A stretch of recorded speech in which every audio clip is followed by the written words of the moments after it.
तिहारणी जय सबकते देवी काल रात्रि नमस्तुते। सर्वप्रथम मैं माँ चामुंडा के चरणों में नमन अर्पित करती हूँ। श्रद्धेय मंच को मेरा नमन, आप सभी भक्तजनों को मेरा नमन।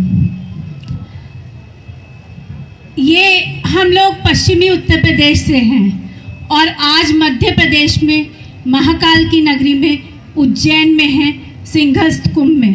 हमें यहाँ आने की आवश्यकता इसलिए पड़ी क्योंकि इस्लाम और इस्लामिक जिहादी उन्मादी जो लोग हैं वो एक भी बहन बेटी को छोड़ने वाले नहीं हैं।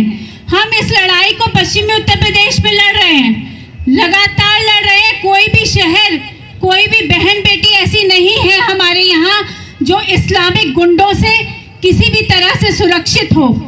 और ये पीड़ा तब बहुत बढ़ जाती है जब लोग कहते हैं कि इस्लाम खतरा नहीं है।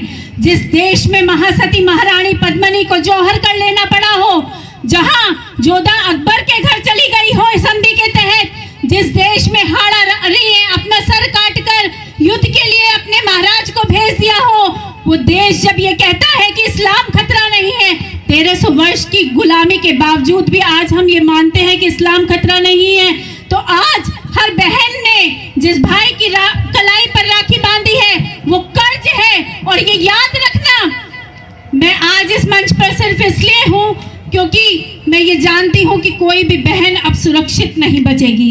आगे आने वाले 10 सालों में, 10 साल तो बहुत ज्यादा है, मैं समझती हूँ 5 सालों में हम लोग इस्लामिक गुलामी की तरफ बहुत तेजी से बढ़ रहे हैं। और जो बहनें यहाँ बैठी हैं, हम लोगों का सबसे प्रमुख मुद्दा जो था वो था जनसंख्या नियंत्रण कानून बनाना। सरकार पर ये दबाव बना देना कि वो जनसंख्या नियंत्रण कानून बनाए। और जब तक कानून नहीं बनता, ये मेरा यहाँ बैठी हुई पंडाल में सभी बहन बेटियों से आह्वान है कि अगर आप अपने परिवारों को सुरक्षित देखना चाहती हैं, अगर आप चाहती हैं कि इसी तरह से सिंहस्थ कुंभ लगता रहे और आप यहाँ धर्म नगरी में स्नान करती रहे, ये धर्म जीवित रहे, तो आपको अपनी संतति को बढ़ाना होगा। कम से कम 4 बच्चे अगर आपके घर में नहीं हुए तो आप अपना विनाश खुद लिखेंगी और इसके लिए हम लोग जिम्मेदार होंगे। कोई भी और इसके लिए जिम्मेदार नहीं होगा क्योंकि हम सुविधा भोगी हो गए हैं, हम सुविधाओं के आदी हो गए हैं, हम संघर्ष नहीं करना चाहते। हम वीर जननी थे, हमने उस भूमिका को खत्म किया है। हम वीर सपूतों की माताएं कहलाते थे, हमारा गौरव